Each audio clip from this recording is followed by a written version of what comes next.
The morning light on Galactic Station Horizon 7 was not real sunlight.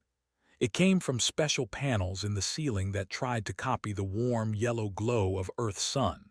But for who had lived on this space station for 3 years now, it felt close enough to home. She stood at the front of her classroom, looking at the 12 young faces before her. 7 of them were human children. The other 5 were aliens from different worlds across the galaxy. This was Class 7B of the Youth Academy and was their teacher. Was 34 years old. She had dark hair that she kept tied back in a simple style. Her eyes were kind but tired. She wore the plain gray uniform of a station teacher, with no medals or special marks. To anyone walking past her in the corridor, she looked like the most ordinary woman in the universe.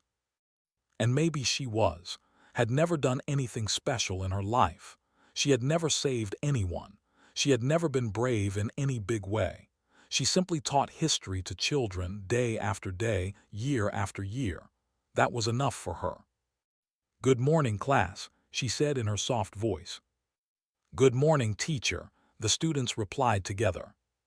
Smiled and turned on the learning screen behind her.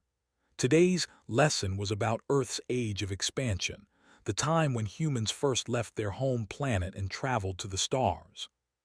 In the front row sat Lee Minu, a 12-year-old boy with messy black hair and bright, curious eyes.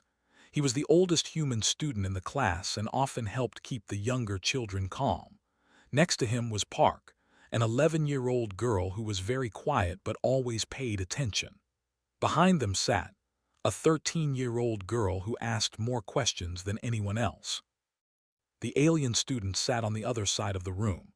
There were 3 young, tall and thin with pale blue skin and large dark eyes.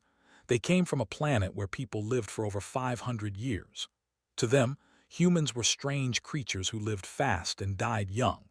The other 2 alien students were shorter beings with 4 arms and gray skin. They were known across the galaxy for their great intelligence and their cold logic. Began her lesson. She told the class about the first human ships that left Earth. She showed them pictures of the brave men and women who flew into the unknown darkness of space, not knowing if they would ever come back. "Humans spread across the stars very quickly," explained. "In just 200 years, we built colonies on over 40 worlds. We met other species. We made friends and enemies. We fought wars and we made peace." One of the students raised his hand. His name was Tal, and he was about 80 years old in his species counting, though he looked like a teenager. "Teacher," Tal said, "I have a question." "Yes, Tal." "Why do humans spend so much time remembering dead people? Your history is full of names and statues and stories about people who died long ago. We focus on those who are still alive."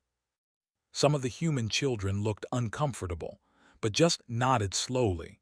She had heard questions like this many times before. "That is a good question," she said. "I think we remember our dead heroes because it teaches us something important." "What does it teach you?" Tal asked. "It teaches us how to be brave when we are afraid," said. "When I read about someone who gave their life to save others, I learned that such courage is possible.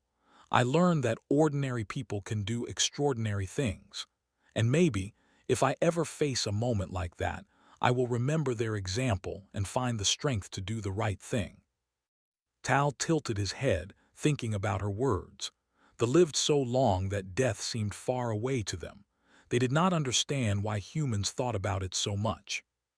"But you are such short-lived beings," one of the students said. Her name was, and she spoke with the flat tone that all used. "Your lives are over so quickly. Why waste time thinking about death when you have so little time for living?" Smiled gently. "Maybe that is exactly why we think about it," she said. "Because our time is short, every choice matters more. When a human chooses to help someone instead of saving themselves, that choice means everything. It says that some things are more important than how long we live." The classroom was quiet for a moment. Even the alien children seemed to be thinking about her words. Then the station shook. It was a small tremor, barely enough to rattle the desks. The lights flickered once and then became steady again. Some of the younger children gasped, but raised her hand to calm them. "It is nothing to worry about," she said. "The station sometimes shakes during maintenance work. This is normal." She checked her personal screen. There were no emergency messages. Everything seemed fine. "Now let us continue with the lesson," she said. But as turned back to the learning screen, she felt something strange in her chest. It was a cold feeling, like a warning from deep inside her. She had felt this way only a few times in her life, and each time something bad had happened afterward. She pushed the feeling away and kept teaching. Lee Minyu noticed that teacher seemed different after the tremor. Her voice was the same, and her words were the same, but there was something in her eyes that had changed. It was like she was listening to something far away that no one else could hear. The lesson continued. Showed the class pictures of Earth's Great Legends Memorial, a beautiful building in the old city of Seoul, where the names of humanity's greatest heroes were kept. "There are 847 names on the Legends list," said. "Each name belongs to someone who showed what humans can be at their best. Some were soldiers, some were scientists, some were doctors, and some were ordinary people who simply made the right choice at the right moment." "What makes someone worthy of the list?" asked. "Many things," said, "but most of them have one thing in common. They put others before themselves. They decided that helping someone else was more important than their own safety." The station shook again. This time it was stronger. The lights went out for 2 full seconds before coming back on. His heart began to beat faster. She looked at her screen again. Still no emergency messages, but the cold feeling in her chest was growing stronger. "Teacher," small voice came from the front row. "Is everything okay?" Looked at the little girl's worried face.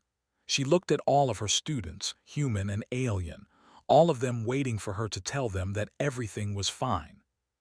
"Yes," said, forcing a smile. "Everything is okay. The station is just having some small problems today, nothing to worry about." But deep inside, knew she was lying. Something was wrong. She could feel it in her bones, the same way her grandmother had always known when storms were coming back on Earth. She thought of her grandmother then, had been a teacher too many years ago, during the Seoul fires of 2298 when a power plant exploded and sent flames through half the city, had been at her school with 30 children. Instead of running, she had stayed. She had led the children to safety through burning streets. She had carried the smallest ones when they could not walk anymore. Had survived, but just barely. She had told Young about that day many times, and she had always ended with the same words. "When the world burns, you become the wall. You stand between the fire and the ones who cannot protect themselves. That is what a teacher does."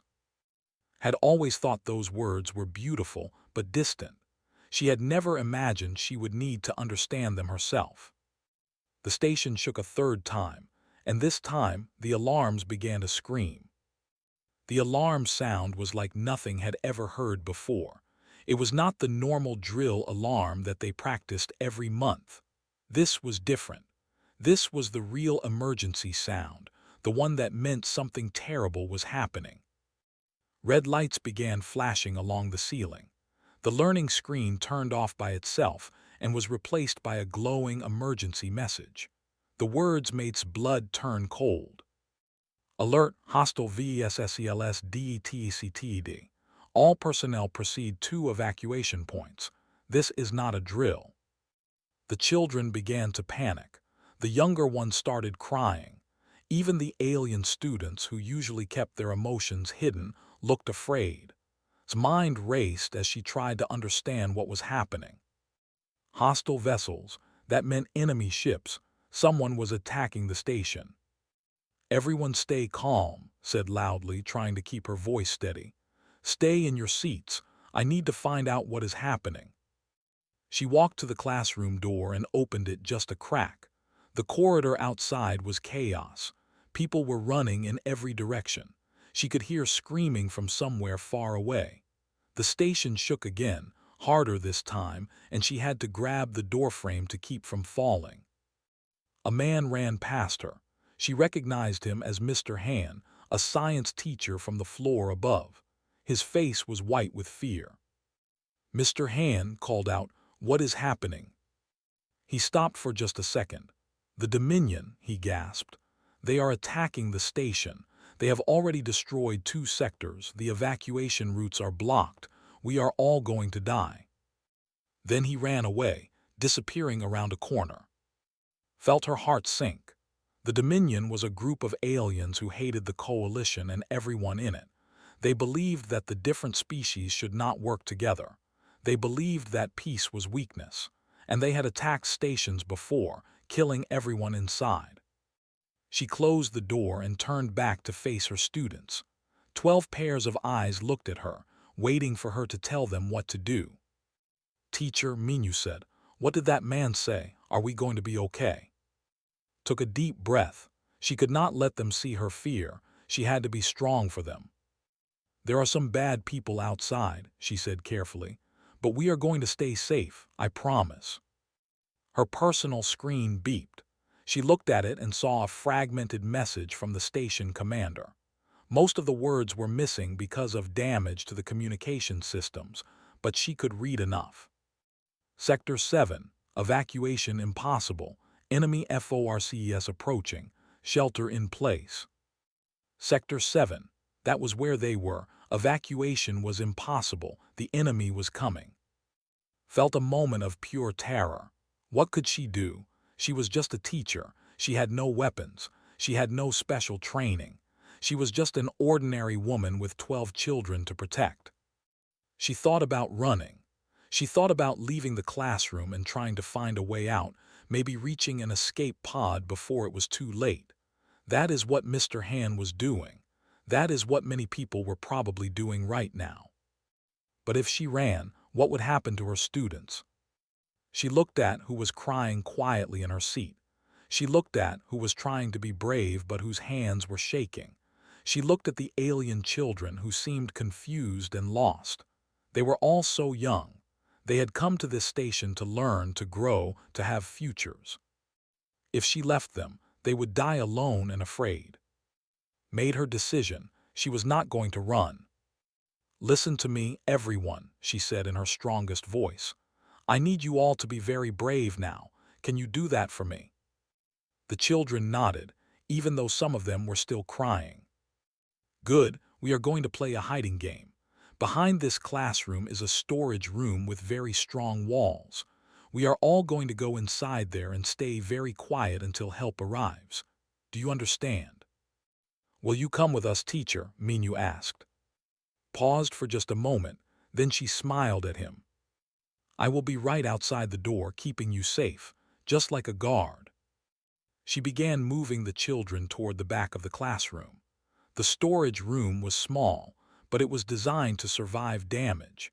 It had thick metal walls and its own air supply. If she could get the children inside and seal the door, they might survive whatever was coming. The station shook violently. Through the windows of the classroom could see flashes of light in the darkness of space. Ships were fighting out there. Explosions were happening. The battle was getting closer. "Quickly now," urged the children. "Everyone inside." One by one, the students entered the storage room. The human children went first, then the alien children. Tal, the boy, stopped at the door and looked at. "Teacher," he said, "you should come inside too. There is room for you." "I need to stay out here," said. "Someone has to seal the door from the outside to make it stronger." This was a lie.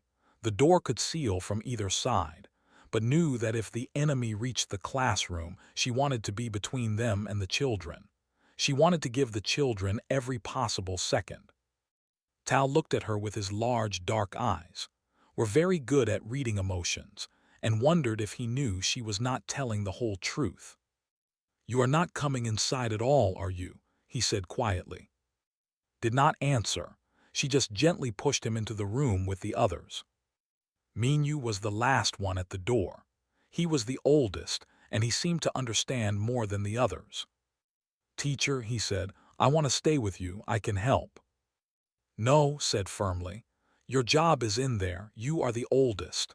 The younger children need you to keep them calm. I am counting on you, Minyu. Can you do that for me?"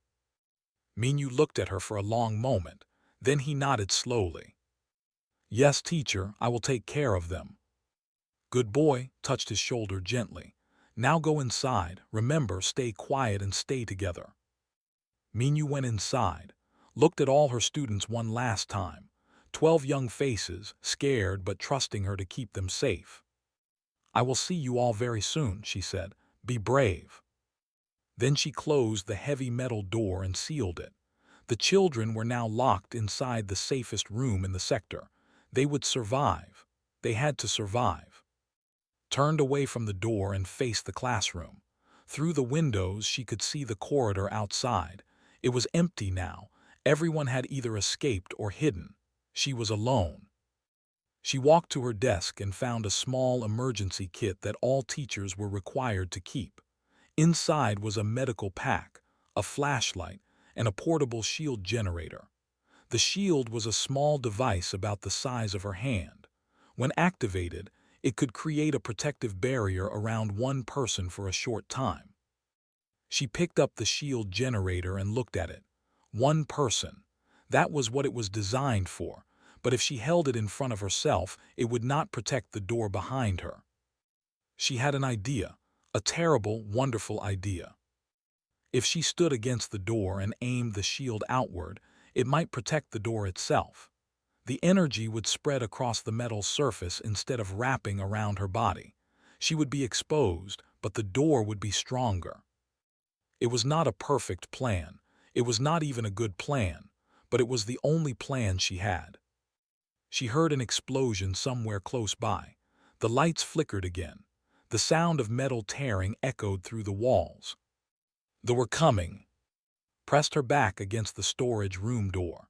She held the shield generator in front of her, pointing it outward. Through the classroom windows, she could see smoke filling the corridor. She could see shadows moving in the smoke. Her hands were shaking. Her heart was pounding so hard she could hear it in her ears. She was more afraid than she had ever been in her life. But she did not move. She thought of her grandmother's words. "When the world burns, you become the wall." "I am the wall," whispered to herself. "I am the wall." The corridor window exploded. Fire and debris flew into the classroom. Could feel the heat against her face, could feel the shockwave pushing against her body. But she did not move. She activated the shield generator. A blue light spread out from her hands and covered the door behind her. She was standing outside the protection, but the door was now wrapped in energy. More explosions came, closer and closer. The classroom was filling with smoke and fire, could barely breathe. But she did not move. She was the wall, and walls do not move until they fall. The fire came like a living thing. It roared through the corridor with a sound like 1,000 screaming voices. The walls around began to melt. The floor beneath her feet became hot enough to burn through her shoes. The air itself seemed to turn into poison, but did not move from the door. She could see the main blast wave approaching through the smoke. It was a wall of orange and white, a mixture of fire and force that destroyed everything in its path. Chairs flew through the air like toys. Desks exploded into pieces. The windows that looked out into space shattered, and for one terrible moment felt the vacuum of space trying to pull her away. Emergency systems activated. Thick metal barriers began to close over the broken windows, trying to seal the room, but they were too slow. The vacuum was pulling the air out of the classroom. Could feel her lungs struggling to breathe. Her ears popped. Her vision started to go dark at the edges. Still, she did not move. The shield generator in her hands was getting hot. It was not designed to protect something as large as a door. It was working too hard, using too much power. Could feel the heat spreading through the device, burning her palms. She could smell her own skin beginning to cook. The blast wave hit her. It was like being struck by a giant fist made of fire. The force threw her against the door with such power that she felt her ribs crack. Her head slammed against the metal, and for a moment, everything went white. Pain exploded through every part of her body. She tried to scream, but there was no air left in her lungs. Somehow, impossibly, she stayed on her feet. The shield generator was still active, still sending its blue light across the door, but the device was failing now. Cracks were spreading across its surface. Sparks were flying from its edges. Looked down at her body and saw that her clothes were on fire. Her arms were burned, the skin red and black and peeling. Her legs were shaking so badly that she could barely stand. Blood was running down her face from a wound on her forehead. But the door was still sealed. The children were still safe. Another wave of fire came through the corridor. This one was smaller than the first, but was already so weak that it felt just as powerful. It hit her like a hammer, crushing her against the door again. She heard more bones break. She felt her body giving up. The shield generator finally died. It made a sad little sound like a sigh and then went dark. The blue light disappeared. The door was no longer protected. Knew she had to keep the door safe. With the shield gone, her body was the only thing left. She spread her arms wide, pressing herself against the metal surface as hard as she could. She was covering as much of the door as possible with her own flesh and blood. The third wave came. This one did not come from the corridor. It came from above, where a section of the ceiling had broken away. Fire poured down like rain from a burning sky. It covered completely, wrapping around her like a horrible blanket made of heat and pain. She opened her mouth to scream and fire entered her lungs. She felt her body being destroyed piece by piece, moment by moment. Her skin was melting. Her hair was turning to ash. Her eyes were filling with smoke and tears. But she did not let go of the door. Her burned fingers held onto the metal edge. Her broken body stayed pressed against the surface. She was the last barrier between the fire and the children inside. In the storage room, the 12 students could hear everything. They could hear the explosions. They could hear the fire. They could hear sounds that they would never forget for the rest of their lives. Minyu had gathered all the younger children into a corner. He had his arms around as many of them as he could reach. The little ones were crying into his chest. The alien children were huddled together, their usual calmness completely gone. "Is teacher okay?" asked through her tears. "I heard her scream, is she okay?" Minyu did not know what to say. He had heard the scream too. It was a sound of such pain that it had made his blood freeze. "She is strong," he said, trying to believe his own words. "She is protecting us. We have to be brave for her." Tal, the boy, was pressed against the door listening. His species had very good hearing, much better than humans. He could hear things the others could not. "She is still there," Tal said quietly. "She is still at the door. She has not moved." "How can she still be there?" one of the children asked. "The fire should have killed her. Humans are so fragile, they cannot survive such things." "She is still there," Tal repeated. His voice sounded strange, like he was seeing something he could not understand. Outside the storage room was dying. She knew it. She could feel her life draining away like water from a broken cup. The pain had become so great that it had almost turned into something else, something beyond pain, something that felt like floating. She thought about her life. She thought about all the ordinary days, all the simple moments. She thought about teaching her students, watching them learn and grow. She thought about her grandmother, who had faced fire just like this so many years ago. Grandmother survived, thought. Maybe I will too, or maybe not, but it does not matter. The door is still sealed. The children are still safe. That is enough. The emergency bulkheads finally closed over the broken windows. The vacuum stopped pulling. The fire, without more oxygen to feed it, began to die down. The worst of the attack was over. But there was no relief. Her body was too damaged. Her burns were too severe. She had breathed in too much fire. She was standing only because her muscles had locked in place, not because she had any strength left. The corridor had a security camera. It was one of the few things that still worked after the attack, and somewhere in another part of the station, someone was watching. Commander was an engineer who had been working on the station's defense systems when the attack began. He was wounded, with deep cuts on 2 of his 4 arms, but he was alive. He had found a working terminal and was trying to understand what was happening in different parts of the station. When he accessed the camera in Sector 7, he expected to see death and destruction. He expected to see empty corridors and broken rooms. What he saw instead made him stop breathing. He saw a human woman standing against a door. She was burned so badly that she barely looked human anymore. Her clothes were gone, replaced by black ash and red wounds. Her face was a mask of pain. She should have been dead. By every law of biology that understood, she should have been dead long ago. But she was still standing. She was still pressing herself against that door. Watched as another small explosion happened in the corridor. A piece of metal flew through the air and struck the woman in the side. She shook from the impact but did not fall. She did not even try to protect herself. She just kept holding the door. Impossible, whispered. This is impossible. Believed in logic and reason. They believed that every species had limits, physical laws that could not be broken. Humans were known to be one of the weaker species in the galaxy. They were small. They were soft. They lived such short lives. They were not supposed to be able to do this. Kept watching as the woman finally began to slide down the door. Her legs had given out. Her body had nothing left. But even as she fell, she kept her arms spread wide, still trying to cover as much of the door as possible.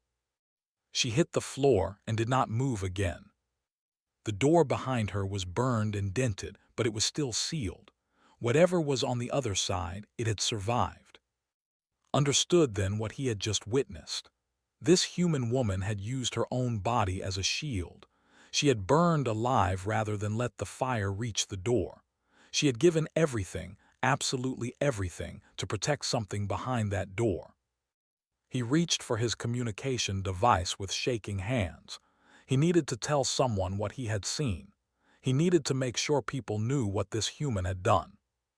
"This is Commander in Sector 9, he said. "I have visual on Sector 7. There is a survivor, I think. There is a human female by a storage room door. She needs immediate medical help. And whatever is behind that door, it needs rescue. She died for it. I think she died for it." His voice broke, which was strange for they were not supposed to show emotion. "I have never seen anything like this," he said. "I did not know humans could do this. I did not know anyone could do this." The coalition rescue ships arrived 3 hours after the attack began. They came in great numbers, dozens of vessels from different worlds, all rushing to help the wounded station. The attackers had been driven away by military ships, but the damage they left behind was terrible. Galactic Station Horizon 7 was in ruins. 3 full sectors had been destroyed. Over 2,000 people were dead. The survivors were scattered throughout the station, hiding in sealed rooms and emergency shelters, waiting to be found. The rescue teams moved quickly through the broken corridors. They wore special suits to protect them from fire and radiation. They carried medical equipment and cutting tools. Their job was to find anyone still alive and bring them to safety. One team was assigned to Sector 7. They had received Commander's message about a human woman and a sealed door. They did not know what to expect. When they reached the classroom, they stopped and stared. The room was completely destroyed. The walls were black with burn marks. The ceiling had partially collapsed. Everything that had once been furniture was now ash and twisted metal. And there, against the back wall, they saw her. Lay on the floor in front of a heavy metal door. Her body was so badly burned that one of the rescue workers had to look away. She was covered in wounds and ash, and she was completely still. "Is she alive?" the team leader asked. She was a human woman named with 20 years of rescue experience. A medic knelt beside and checked for life signs. His hands were gentle as he touched her burned neck. "I have a pulse," he said with surprise in his voice. "It is weak, but it is there. She is alive." Could not believe it. Looking at the woman's body, she could not understand how anyone could survive such damage. But the machines did not lie, was still fighting to live.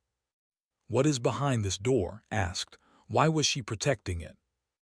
Another rescue worker was already working to open the storage room. The seal had been damaged by the heat, making it difficult to unlock. It took several minutes of careful work before the door finally opened. Inside, 12 children looked up at them with wide, scared eyes. Felt her heart stop. Children. The woman had been protecting children. She had burned alive to keep this door sealed so that these children could survive. "It is okay," said softly, kneeling down to meet the children's eyes. "You are safe now. We are here to help you." Minyu was the first to speak. "Teacher," he said. "Where is teacher? Is she okay?" Did not know how to answer. She looked back at the medics working on his body and then at the boy's hopeful face. "Your teacher is very brave," she said carefully. "She protected you. We are going to take care of her now." "I want to see her," said. She was crying again just like she had been when the attack started. "Please, I want to see teacher." "Not right now, little one. She needs doctors, but I promise you will see her again." Was not sure if that promise was true. Looking at wounds, she doubted the woman would survive the trip to the medical ship. But she could not tell that to these children, not after everything they had been through. The medics placed on a floating stretcher. They connected her to machines that would help her breathe and keep her heart beating. Then they began the long journey through the ruined station to the rescue ships outside. The children were taken out through a different route, stayed with them, holding the hands of the smallest ones as they walked through corridors filled with smoke and debris. The alien children walked close together, still silent with shock. The human children kept asking about their teacher. When they reached the rescue ship, they found Commander waiting for them. His wounds had been treated, and 2 of his arms were wrapped in bandages. But he had refused to leave until he knew what had happened in Sector 7. "These are the children," told him. 12 of them, all alive, all unharmed. Looked at the children with an expression that had never seen on a face before. It looked almost like wonder. "She saved them," he said quietly. "That human woman saved them all." "Yes, she did." Was silent for a long moment. Then he turned and walked away without another word, but noticed that his hands were shaking. The news spread faster than anyone expected. Within hours, the story of the human teacher who burned alive protecting her students was being told across the galactic network. Commander had shared the security footage with Coalition Command, and from there, it had somehow reached the public. Billions of beings watched the video. They watched a single human woman stand against fire and force. They watched her hold her position even as her body was destroyed. They watched her fall but never surrender. On the planet, where people thought of humans as fragile creatures with short lives, the footage was shown in schools and government buildings. The leaders watched it many times, trying to understand what they were seeing. "How did she do this?" one leader asked. "Our scientists say that a human body should fail long before reaching this point. She should have lost consciousness from pain. She should have collapsed from blood loss. How did she keep standing?" No one had an answer. On the logical, the reaction was different but equally powerful. They did not show emotion, but they respected data and evidence. And the evidence showed them something they had never calculated before. "We have made an error in our understanding of humans," a scientist announced. "We measured their physical strength, their speed, their intelligence, but we did not measure this. We do not even have a word for this."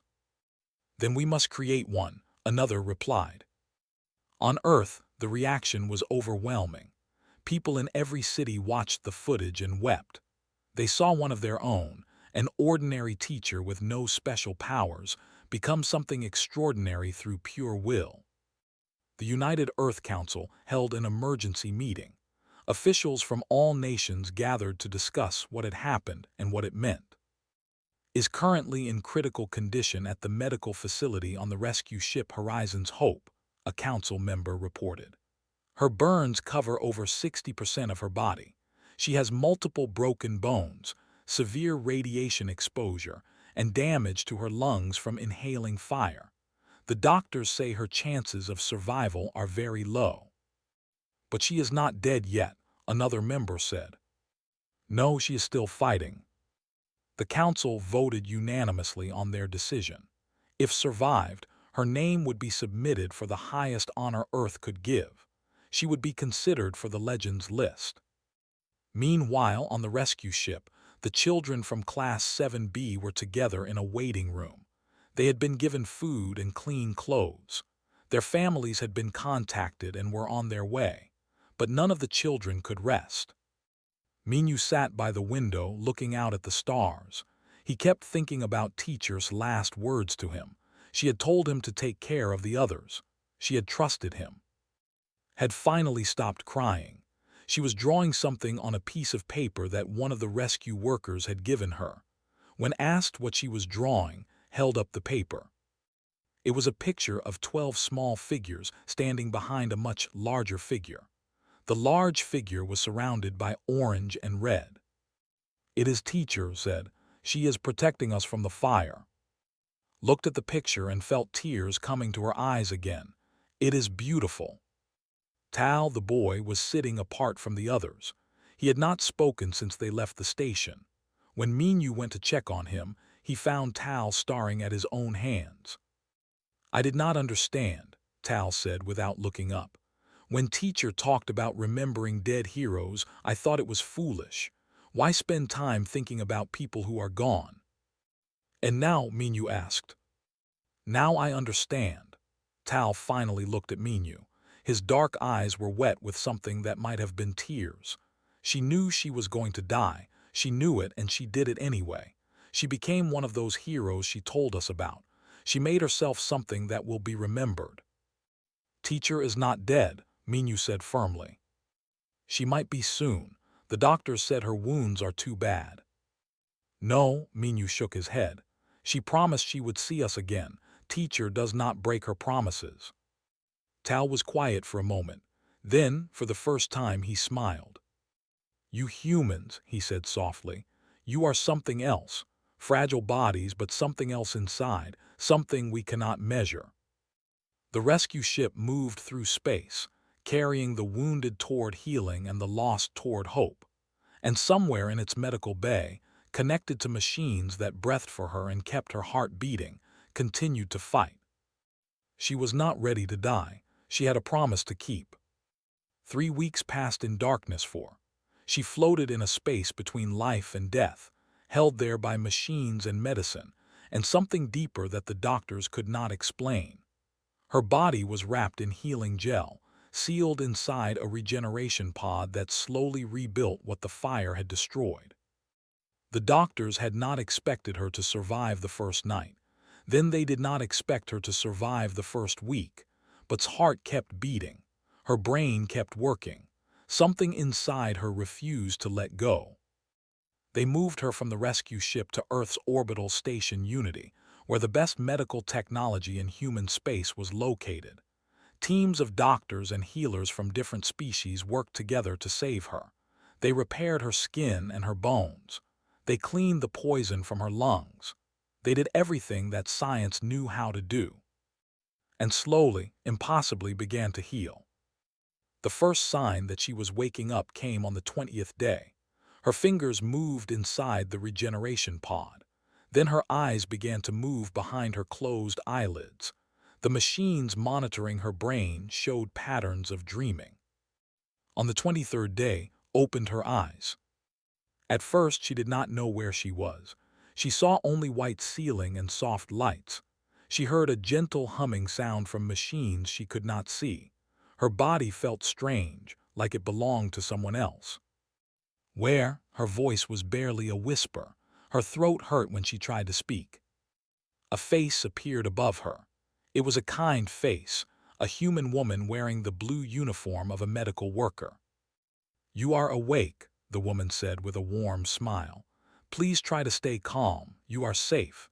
You are on Earth's orbital station Unity. You have been in a healing pod for 3 weeks." 3 weeks, tried to understand this. 3 weeks since what? Her memories were confused, broken like pieces of a shattered mirror. She remembered teaching. She remembered alarms. She remembered. "Fire." "The children," said suddenly, trying to sit up. Pain shot through her body and she fell back against the bed. "The children, my students, are they alive? Please tell me they are alive." The medical worker gently pressed her shoulders down. "Please do not move. Your body is still healing. And yes, the children are alive, all 12 of them. They are safe and healthy." Felt tears running down her face. She had not cried since she was a child, but now she could not stop. The relief was too big for her body to hold. "All of them?" she asked. "All of them, not a single scratch. You saved them, miss, you saved them all." Closed her eyes and let the tears come. She had done it. She had kept her promise. She had been the wall. Over the next few days, his condition improved quickly. The doctors were amazed at how fast she was healing. They said that her will to live was stronger than anything they had seen before. "Most people with your injuries would have given up," one doctor told her. "Their bodies would have decided that the damage was too great, but your body never stopped fighting. It is like you had something to live for that was stronger than pain." "I had a promise to keep," said simply. On the 7th day after waking, was strong enough to receive visitors. The medical staff had told her that many people wanted to see her, but they were only allowing the most important ones for now. She expected officials or reporters. What she did not expect was the group that walked through her door that afternoon. 12 young faces, 7 humans and 5 aliens, her students. His breath caught in her chest as she saw them. They looked healthy and clean, dressed in nice clothes, their faces full of emotion. Minyu was at the front, looking taller than she remembered. Behind him were N and all the others. Teacher ran forward and stopped at the edge of his bed, suddenly afraid to touch her teacher's bandaged body. "You are awake. You kept your promise." "I told you I would see you again," said softly. Her voice was still weak, but she managed a smile. One by one, the children gathered around her bed. The human children were crying openly. The alien children expressed their feelings in their own ways. The bowed deeply, a gesture of highest respect in their culture. The stood very still, but their eyes were wide with an emotion they rarely showed. Tal stepped forward. The boy who had once asked why humans remembered their dead heroes now looked at with something close to worship. "Teacher," he said formally, "I wish to apologize for my question that day in class. I asked why humans remember their dead heroes. Now I understand. Heroes like you are remembered because you show the rest of us what is possible. You show us what love and courage can do." Reached out and touched his hand. "You do not need to apologize, Tal. It was a good question. I did not know the real answer until that day either." Came closer, holding something in her hands. It was a piece of paper, folded carefully. "This is from," said. "She drew it right after we were rescued. She wanted you to have it." Took the paper and unfolded it. She saw the drawing that had made on the rescue ship. 12 small figures standing behind a larger figure surrounded by orange and red fire. "It is you protecting us," said shyly. "I tried to draw what you looked like. I know it is not very good." Tears returned. She held the drawing against her chest like it was the most precious thing in the universe. "It is perfect," she whispered. "It is the most beautiful thing I have ever seen." The children stayed for an hour, talking and laughing and crying together. They told about everything that had happened since the attack. They told her that they were heroes now, the 12 children who survived because of their teacher. They told her that people across the galaxy wanted to meet them and hear their story. but mostly they told her that they had missed her. After the children left, thought she would rest, but another visitor arrived. This one was a tall man in a formal military uniform. He had gray hair and a serious face, but his eyes were kind. "Miss," he said, I'm an admiral of the Earth Coalition fleet. May I sit?" Nodded, confused about why such an important person would want to see her. Admiral sat in the chair beside her bed. For a moment, he just looked at her, as if trying to understand something about her. "Do you know why I am here?" he asked. "No, sir. I am here because the United Earth Council asked me to deliver a message in person. They felt that something this important should not come from a screen or a letter. It should come from another human being, face to face." His heart began to beat faster. What message? Admiral took a deep breath. "Miss, 3 days after the attack on Horizon 7, the Council met to discuss your actions. They reviewed the security footage. They heard testimony from survivors, including Commander of the fleet. They examined every piece of evidence available." He paused and saw something shining in his eyes. Was he crying? This powerful military man was crying. Based on their review, the Council voted unanimously to approve a special recognition. "Miss, your name has been added to Earth's Legends list. You are entry number 848. You are now officially one of humanity's greatest heroes." Could not speak, she could not move, she could barely breathe. The Legends list. The same list that held the names of the greatest humans who ever lived. The same list she had taught her students about just hours before the attack. "There must be a mistake," she finally said. "I am not a hero, I am just a teacher. I just did what anyone would do." Admiral smiled sadly and shook his head. "Miss, that is exactly what every name on that list believed. Every hero thinks they are ordinary. Every legend thinks they just did what anyone would do. But that is not true. Most people run when the fire comes. Most people save themselves. You did not. You chose to burn so that others could live." He stood up and saluted her. "On behalf of the United Earth Council, on behalf of every human being alive, thank you. Thank you for showing us what we can be. Thank you for becoming the wall." Lay in her bed long after the Admiral left. She looked at its drawing still clutched in her hands. She thought about her grandmother, who had faced fire just like her so many years ago. She was a legend now. Her name would live forever. People would tell her story for hundreds, maybe thousands of years. But all she could think about were 12 children who were safe and healthy, because she had refused to move. That was enough. That was more than enough. That was everything.